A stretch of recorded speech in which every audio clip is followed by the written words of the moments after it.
नमस्कार.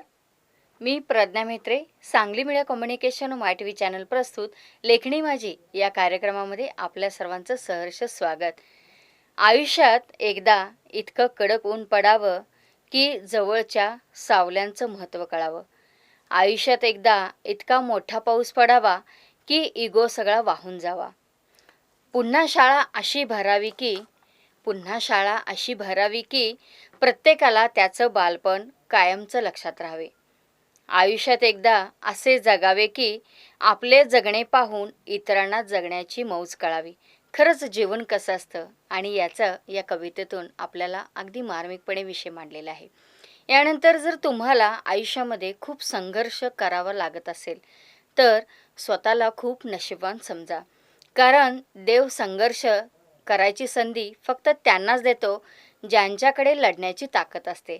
खरंच पहा ना, शब्द कवीला किती अमर बनवतात आणि कविता अमर बनत असते. तर अशा या कविता कशा अमर बनतात आणि त्या या लेखणी माझी या कार्यक्रमाच्या माध्यमातून आपल्या स्टुडिओमध्ये आज आले आहेत श्री आबा पाटील, जे कवी आहेत, आणि त्यांच्याशी आपण आता बातचीत करूया आणि काही कविता ऐकूया. नमस्कार. मी आबासाहेब पाटील, राहणार मुंगसुळी.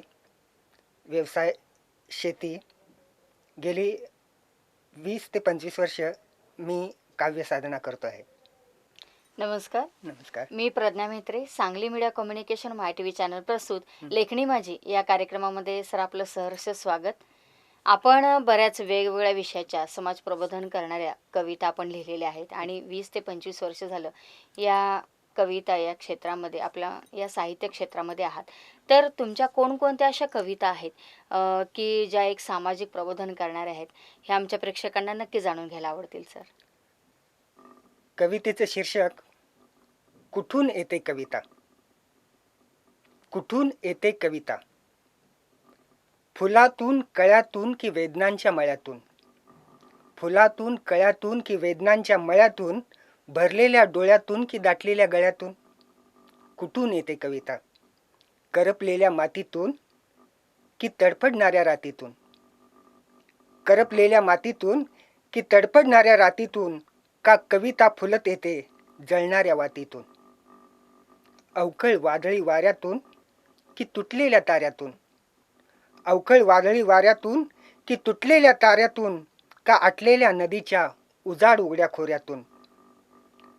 तुमच्या माझ्यात नसलेल्या पण मी जपलेल्या नात्यातून. तुमच्या माझ्यात नसलेल्या पण मी जपलेल्या नात्यातून. की घावासाठी आसुसलेल्या तलवारीच्या पात्यातून. कुठून येते कविता. लाटावरती हेलावणाऱ्या दिशाहीन नावातून. लाटावरती हेलावणाऱ्या दिशाहीन नावातून.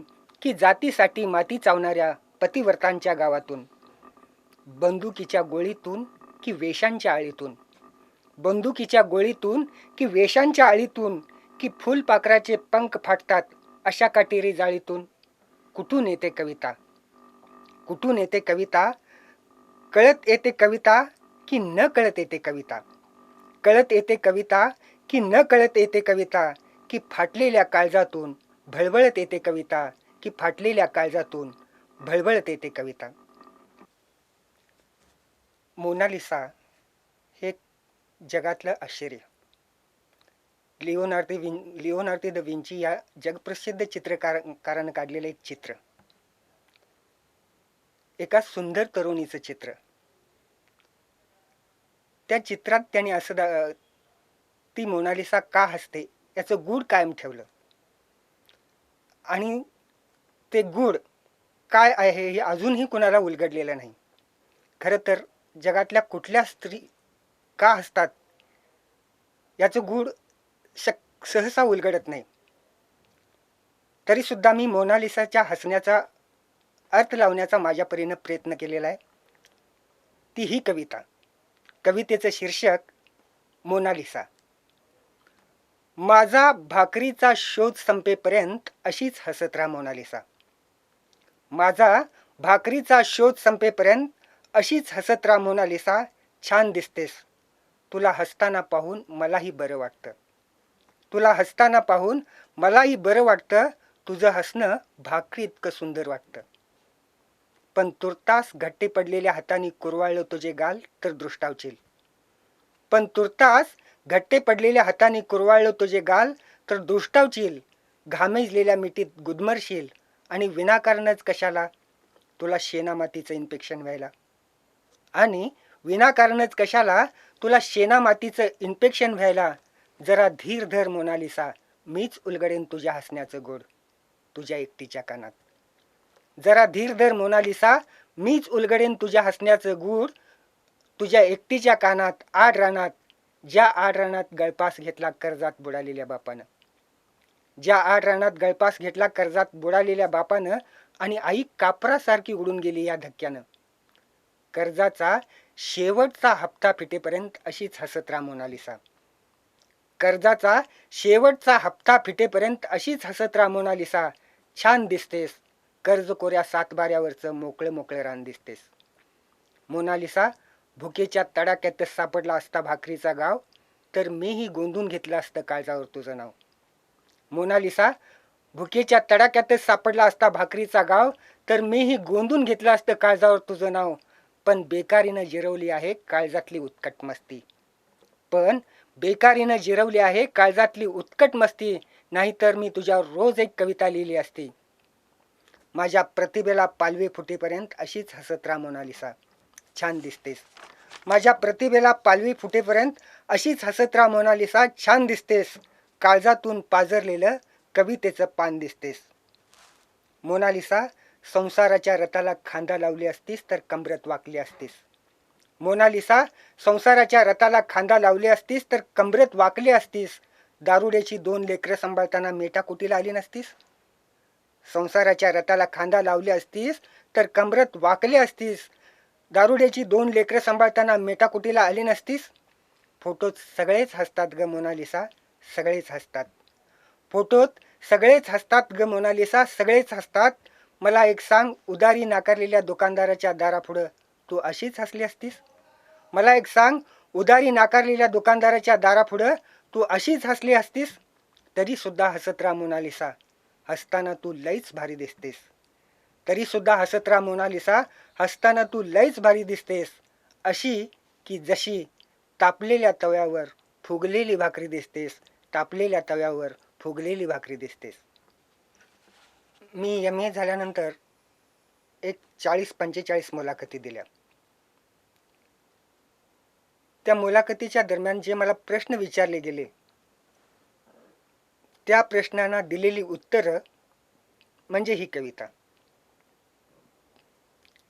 खरं तर आपल्या पोटाचा आणि मुलाखतीत विचारलेल्या प्रश्नांचा काडी मात्र संबंध नसतो किंवा आपल्या जॉबचा आणि त्या नोकरीचा बऱ्याचदा संबंध नसतानाही बऱ्याचदा असे प्रश्न विचारले जातात. त्या प्रश्नांना दिलेली उत्तरं म्हणजे ही कविता. कवितेचं शीर्षक आहे अनुभव. अनुभव काय विचारता साहेब, अनुभव तर सगळ्याच गोष्टींचा आहे मला. अनुभव काय विचारता साहेब, अनुभव तर सगळ्याच गोष्टींचा आहे मला. दुष्काळात जन्मलो मी तेव्हापासून आईबापाच्या जीवावर जगण्याचा अनुभव आहे मला. दुष्काळात जन्मलो मी तेव्हापासून आईबापाच्या जीवावर जगण्याचा अनुभव आहे मला. मला माहीत आहे गल्ली बोळातल्या दादांपुढं कसं नम्र व्हावं. मला माहीत आहे गल्ली बोळातल्या दादांपुढं कसं नम्र व्हावं. हरेक सोनेरी स्वप्नांना कसं सुळावर द्यावं. कसे चाटावेत पुढाऱ्यांचे पाय याचा अनुभव आहे मला. कसे चाटावेत पुढाऱ्यांचे पाय याचा अनुभव आहे मला. नोकरी देतो म्हणणाऱ्या प्रत्येक भामट्याला लावून सलाम ठोकलाय मी साहेब. नोकरी देतो म्हणणाऱ्या प्रत्येक भामट्याला लावून सलाम ठोकलाय मी साहेब. एक वेळ उपाशी राहण्याचा घट्ट अनुभव आहे माझ्या पाठीशी. मग रॉकी पर्वताची उंची काय विचारता साहेब. मग रॉकी पर्वताची उंची काय विचारता साहेब. विचारा 2 मुलाखत केंद्रातील पावले अंतर. पोटातले आतडी जागी होतात तेव्हा अमेझॉनचं खोरं तोटकं पडतं साहेब. पोटातले आतडी जागी होतात तेव्हा अमेझॉनचं खोरं तोटकं पडतं साहेब. भाकरी इतकं सुंदर बेट ऐकिवात नाही माझ्या. पण हाही तुमचा प्रश्न काही विचित्रच वाटला साहेब. पण हाही तुमचा प्रश्न काही विचित्रच वाटला साहेब.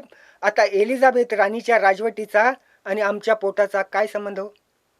एलिझाबेथ राणीच्या राजवटीचा आणि आमच्या पोटाचा काय संबंध हो?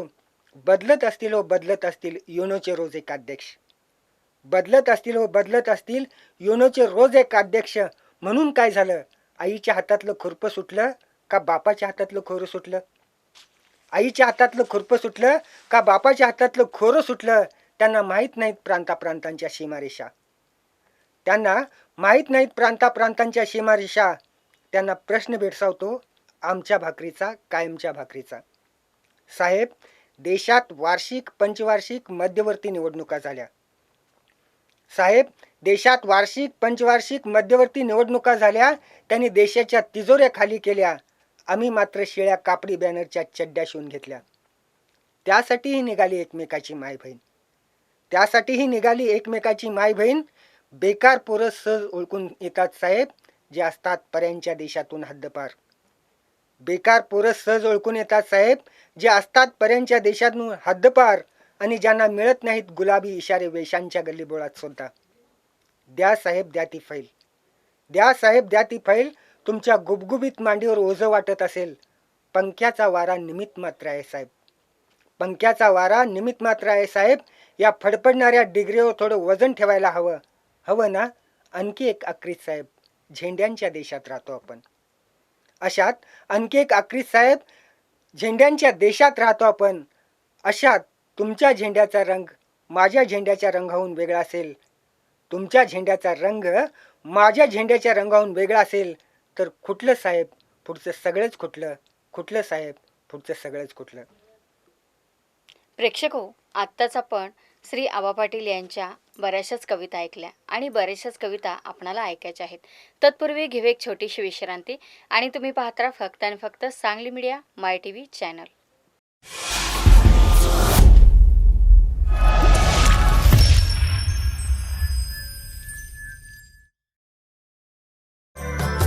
बार बार दिन ये आए, बार बार दिल ये गाए, तू जिए हजारों साल, ये हमारी आरज़ू. Happy birthday to you, happy birthday to you. मित्र हो, अशा आनंदमय शुभेच्छा तुमच्या कुटुंबियांना, प्रियजनांना आणि मित्रपरिवाराला जर पाठवायचे असतील तर एवढंच करा, 8 दिवस अगोदर त्यांचा एक फोटो आमच्या व्हॉट्सअप क्रमांकावरती पाठवायला विसरू नका. आयुष्यमान भव या माय टीव्हीच्या कार्यक्रमासाठी दररोज सकाळी 8, दुपारी 1 आणि रात्री 10 वाजता पाहत राहा माय टीव्हीचा आयुष्यमान भव हा कार्यक्रम.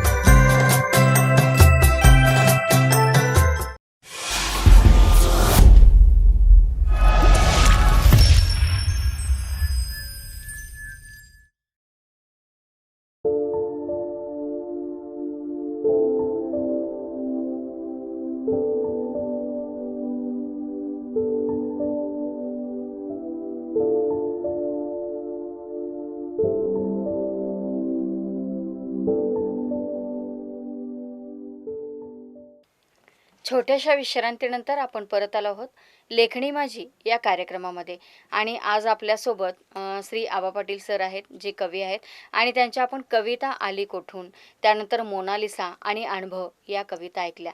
आणि अजून आता बेकारांचा बाप, अडगळ, दी रिमेक ऑफ रामायण म्हणजे नेमकं काय आपल्या या कवितेच्या माध्यमातून आपल्या प्रेक्षकांना देणार आहेत तेही आता आपण ऐकूया. बेकारीचा काळ खरं तर एकट्या बेकारीच्या आयुष्यातला काळ नव्हे. त्याच्या बेकारीवर बऱ्याच जणांची स्वप्न धुळीला मिळालेली असतात. त्यामध्ये त्याची स्वतःची स्वप्न, त्याच्या आईवडिलांची स्वप्न, त्याच्या बहीण भावांची स्वप्न, समाजाची स्वप्न, अशा सर्व स्वप्नांची माती झालेली असते. शिकूनही बेकार राहणं हे खूप भयानक असतं. अशाच आशयाची बेकारांचे बाप ही कविता मी तुमच्या पुढे ठेवणार आहे. कवितेचं शीर्षक आहे बेकारांचे बाप. 4 बेकारांचे 4 बाप येतात रोज संध्याकाळी चौकातल्या कट्ट्यावर.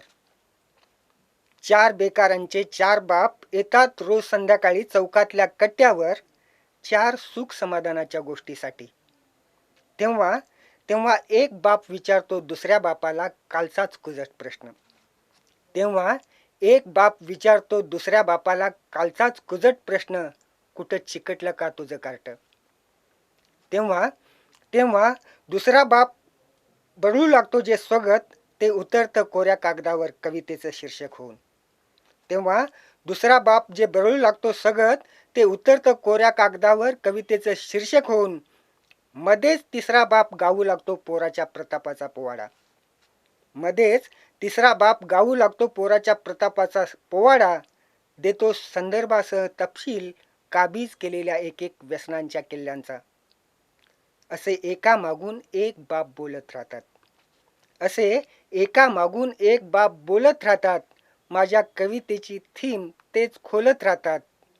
असे एका मागून एक बाप बोलत राहतात. माझ्या कवितेची थीम तेच खोलत राहतात. नोकरी नावाची कजाक पोर धनिकाचा हात धरून पळून जाते. नोकरी नावाची कजाक पोर धनिकाचा हात धरून पळून जाते. तेव्हा माझी कविता बेकाराच्या आईसारखी धुमसत राहते. तेव्हा माझी कविता बेकाराच्या आईसारखी धुमसत राहते. सर्वच कवींच्या आयुष्यात हा प्रसंग कधी ना कधी येतोच. खूप वाईट प्रसंग हा. मी बऱ्याच कविता रद्दीत बघितलेल्या आहेत. चांगल्या चांगल्या कवींच्या कविता मी रद्दीत बघितलेल्या आहेत. खरं तर आयुष्याचा आर्क सगळ्या कवितेत ओतूनही ज्यावेळी आपलीच कविता आपल्याला रद्दीत बघावी लागते, ती वेदना खूप असह्य कवींसाठी असते. अशाच आशयाची एक कविता, कवितेचं शीर्षक आहे अडगळ. कवितेचं शीर्षक अडगळ. रद्दीतून गेली कविता म्हणून 3 रुपये किलोनं तरी गेली. रद्दीतून गेली कविता म्हणून 3 रुपये किलोनं तरी गेली. नाहीतर अडगळीतच असती टाचा खुडून मेली. रद्दीवाल्यानं बाजूला केली होती वही. रद्दीवाल्यानं बाजूला केली होती वही. म्हणाला रद्दीत असलं चालत नाही. रद्दीवाल्यानं बाजूला केली होती वही. म्हणाला रद्दीत असलं चालत नाही. कागद कवितेचा असोवा किर्दीचा. कागद कवितेचा असोवा किर्दीचा. त्यानं रद्दीचा मान राखलाच पाहिजे. एका वड्याबरोबर निदान एक पावाचा तुकडा तरी झाकलाच पाहिजे. माझ्या चेहऱ्यावरचा हावभाव बघून रद्दीवाला बोलला हसून. माझ्या चेहऱ्यावरचा हावभाव बघून रद्दीवाला बोलला हसून. म्हणाला साहेब एवढं चिडता कशाला. म्हणाला साहेब एवढं चिडता कशाला. मला बी नको काय पुरवडायला. मला बी आहे संसार आणि मला बी आहेत बायका मुलं. मला बी आहे संसार आणि मला बी आहेत बायका मुलं. काय करू घेऊन तुमचे हे चंद्र तारे आणि कळ्या फुलं. रद्दीवाला पुढं म्हणाला साहेब लोक म्हणतात पाखरानं घरटं पांदीला टांगावं, तसं तुम्ही काळी शब्दाला टांगला आहे. रद्दीवाला पुढं म्हणाला साहेब लोक म्हणतात पाखरानं घरटं फांदीला टांगावं, तसं तुम्ही काळी शब्दाला टांगला आहे. मला यातलं कळत नाही पण अक्षर तुमचं चांगलं आहे. मग काटापारडे दावत त्यांनी 10ची नोट पुढ्यात धरली. मग काटापारडे दावत त्यानं 10ची नोट पुढ्यात धरली आणि कवितेची एक एक वही त्यानं तुडवून पोत्यात भरली. गुदमरणाऱ्या कवितेला मी रद्दीतून मोकळ्या हवेत सोडलं. गुदमरणाऱ्या कवितेला मी रद्दीतून मोकळ्या हवेत सोडलं. अडगळीचा गुन्हा नसताना अडगळीचं मन मोडलं. अडगळीचा गुन्हा नसताना अडगळीचं मन मोडलं. रामायण हे महाकाव्य. हे काव्य पुन्हा पुन्हा घडत राहतं. फक्त त्या घडण्याची क्रिया ही आधुनिक असते, वर्तमानाची. रामायणात घडलेल्याच गोष्टी पुन्हा पुन्हा नव्याने घडत राहतात किंवा वर्तमान त्या रामायणाचा एक रिमेक बनवत राहतो. याच आशयाची ही वर्तमानावरची कविता. कवितेचं शीर्षक दी रिमेक ऑफ रामायणा. कवितेचं शीर्षक दी रिमेक ऑफ रामायणा. सरकारी धनुष्य ज्याच्या खांद्यावर त्याच्याच गळ्यात सीता घालेल माळ. सरकारी धनुष्य ज्याच्या खांद्यावर त्याच्याच गळ्यात सीता घालेल माळ. जनक राजानं मांडले रोखठोक स्वयंवर. जनक राजानं मांडले रोकटोक संयमवर एक वचनाचा अंत्यविधी उरकून राम तुडवतोय पुन्हा वनवासाची वाट. एक वचनाचा अंत्यविधी उरकून राम तुडवतोय पुन्हा वनवासाची वाट. उर्मिलेला नॉर्मल वाटतंय शोषण ऑफिसातलं. उर्मिलेला नॉर्मल वाटतंय शोषण ऑफिसातलं. लक्ष्मण आखतोय कुंपण रेषा 2 BHKच्या चौकोनाभोवती. लक्ष्मण आखतोय कुंपण रेषा 2 BHKच्या चौकोनाभोवती. भरताला सोडवत नाही सत्ता बळकावलेली. भरताला सोडवत नाही सत्ता बळकावलेली. शत्रुघ्न करतोय आवश्यक कागदपत्रांची पूर्तता बेकारी भत्त्यासाठी. शत्रुघ्न करतोय आवश्यक कागदपत्रांची पूर्तता बेकारी भत्त्यासाठी. शिव्या शाप देऊन देऊन सुजलेत ओठ कौशल्या घासते हात. शिव्या शाप देऊन देऊन सुजलेत ओठ कौशल्या घासते हात. चॅनलच्या मालिकेतून मंत्रा घराघरात. चॅनलच्या मालिकेतून मंत्रा घराघरात. तर दशरथाचा शेवटचा श्वास वृद्धाश्रमात. गदेवर कायदेशीर गदा आल्यापासून हनुमान विकतोय जडीबुटी आठवडी बाजारात. गदेवर कायदेशीर गदा आल्यापासून हनुमान विकतोय जडीबुटी आठवडी बाजारात. गर्दीला पडतो प्रश्न भर रस्त्यात. गर्दीला पडतो प्रश्न भर रस्त्यात. जखमी जटायूला कोण पोचवायचं दवाखान्यात. जखमी जटायूला कोण पोचवायचं दवाखान्यात. रावण असून शेजारी मंडोदरी लिहिते विरहाची कविता. रावण असून शेजारी मंडोदरी लिहिते विरहाची कविता. बिभीषणाचे काळीज जाळते फसलेल्या पक्षांतराची चिता. दारिद्र्यशी खालच्या पर्णकुटीसमोर कांचन मुर्ग हाणते टनाटन डिजिटल उड्या. दारिद्र्यशीच्या पर्णकुटीसमोर कांचन मुर्ग हाणते टनाटन डिजिटल उड्या. सीतेच्या अग्निपरीक्षेसाठी विस्कटतो परीट घड्या. सीतेच्या अग्निपरीक्षेसाठी विस्कटतो परीट घड्या. बेलगाम अश्वयज्ञातला चौफेर उधळतो घोडा. बेलगाम अश्वयज्ञातला चौफेर उधळतो घोडा. उधळीत रंग लव अंकुश पबजीत दंग.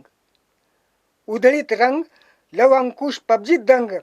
अन्न वस्त्र निवाऱ्यासाठी जनतेचे रोजच रणकंदन. अन्न वस्त्र निवाऱ्यासाठी जनतेचे रोजच रणकंदन.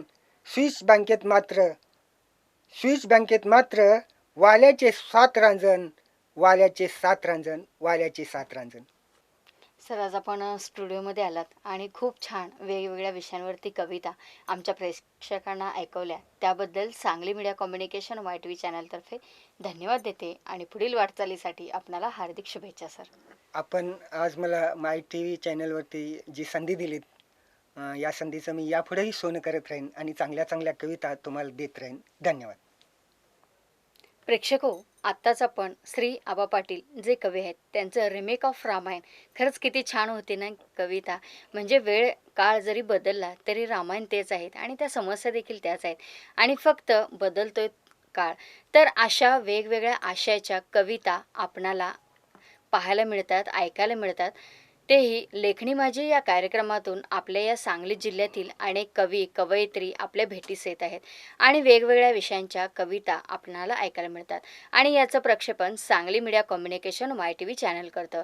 तेव्हा आवर्जून पहा तुमचं, आमचं आणि आपल्या सर्वांचं लाडकं channel Sangli media MyTV channel.